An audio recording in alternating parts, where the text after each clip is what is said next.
Hey, what's up, everyone? So this is Alex here. We're going through the 87th opening that I'd like to share with you, which is the Seeley cow variation. So this is named after Ben Seeley because definitely Ben Seeley is the first one of the few people that I've seen play this variation very effectively well. So it's a diagonal opening, and it's essentially making an early variation against the black cow opening. So essentially we start off with f5, go on to the diagonal opening, lead up to the cow variation. So instead of picking up either e3 or f4, which are the best moves in this case, we pick up g4, which is a -3, probably just an abbreviated opening over here. So in terms of the rating for this opening. So -3 is just an approximation. So over here, the powerful thing about this opening is that it will put your opponent, off foot and also give your opponent a bit of a surprise. Although the first response is usually fairly simple, kind of following a head and tail theory, g4 being the head end of the move, and of course flipping one disc on f5, e6 being the tail end. So it's not hard to kind of derive d7 being the best move. And of course, over here you still have quite a few options for black to play with. But one of the interesting things about this variation is that I think it's actually a -2 opening, if I'm not mistaken, and it does make it very difficult for black to kind of follow up for the best moves. So typically, white plays this, black takes the best move. At least this is what I played against Mr. Ben Seeley myself, and of course, consequently, I've seen quite a few Japanese players play this, and also notably a few Singapore players play this as well. So white typically follows up with c6, and then you go for the best move to f7, followed by white penetrating into the center to b5, removing the c5 disc that provides access for the regroup at e7, and at the same time creating a bit of a difficult shape for black. So over here, black's best move is to just regroup into the center, flipping two discs, which is fairly counterintuitive. You might also consider c4 in this case. So I would say, f4, you probably need to know the book in order to play this. So a couple of response over here is, I think the most common one that I see would be e7 and then followed by black jumping down to e8, which is not a difficult regrouping move.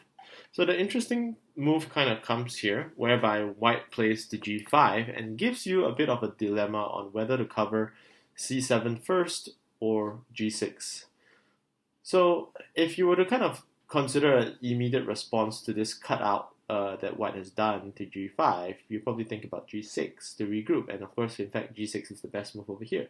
But if you were to play g6, you then have to think about white cutting back to the diagonal cut at c8 over here, which is typically unfavorable, kind of gives you two choices. And of course, if you were to think and visualize on a two-move basis, you might think of c7, and of course white then has the nice jump into g6. So setting up such an opening or a situation whereby black has two decent options to think about, and at the same time white still has a fairly easy counter, often gives rise to a bit of confusion and allows your opponent to waste a bit of time, spend a bit of time over here thinking which one is the best move.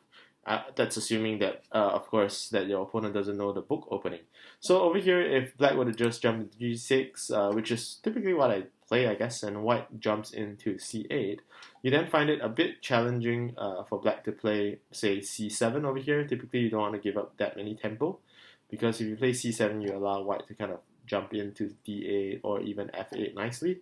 So I wouldn't say that c3 is difficult to kind of go to, because you can have 1 and 2 tempo leading up to c4 as well.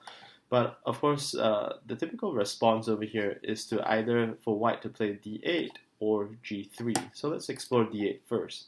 d8, it's a bit challenging for black to kind of want to play a very early unbalanced edge. And if black were to take an early unbalanced edge, white can then either just jump into c4, regroup into the center, poison the c7 move, or play g3 and allow black to, even though jump in to either c7, but you realize that white is kind of nestled in the center while giving up a very unfavorable unbalanced edge for black, making it difficult for black to kind of follow up. So it's usually the case whereby if you occupy the center and you allow your opponent to take an edge, it's very prone to mistakes for your opponents. Mainly because most of the moves on the side would then be poisoned. So making precise moves thereafter would be extremely difficult.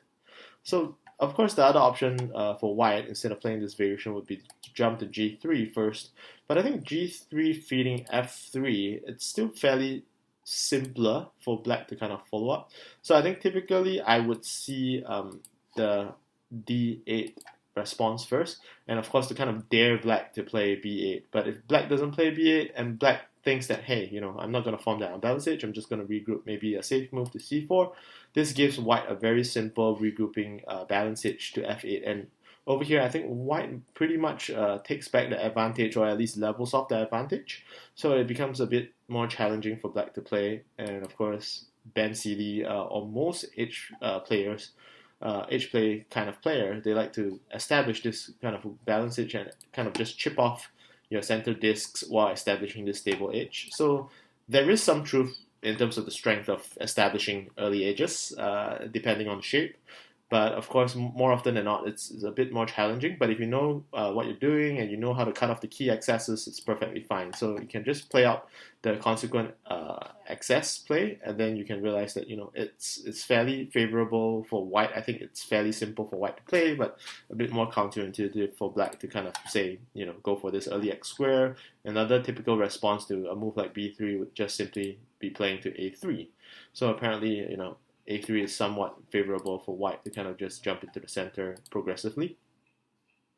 So yeah, I would say that this is a very useful opening variation, and most of Mr. Ben Seeley's openings variations always seem to make sense. It doesn't make sense at first. It will confuse you, and you'll make the mistake, and then eventually, suddenly, the shape looks fantastic for him. So that's one of the things that I admire about Mr. Ben Seeley the most, because some of the variations that he play, it's most of the time it's never before seen, and it tends to take a lot of players by surprise. So that's one of the ingenuity of Mr. Ben Seeley. So thank you very much for joining me, and of course I'll see you in the next one. Goodbye.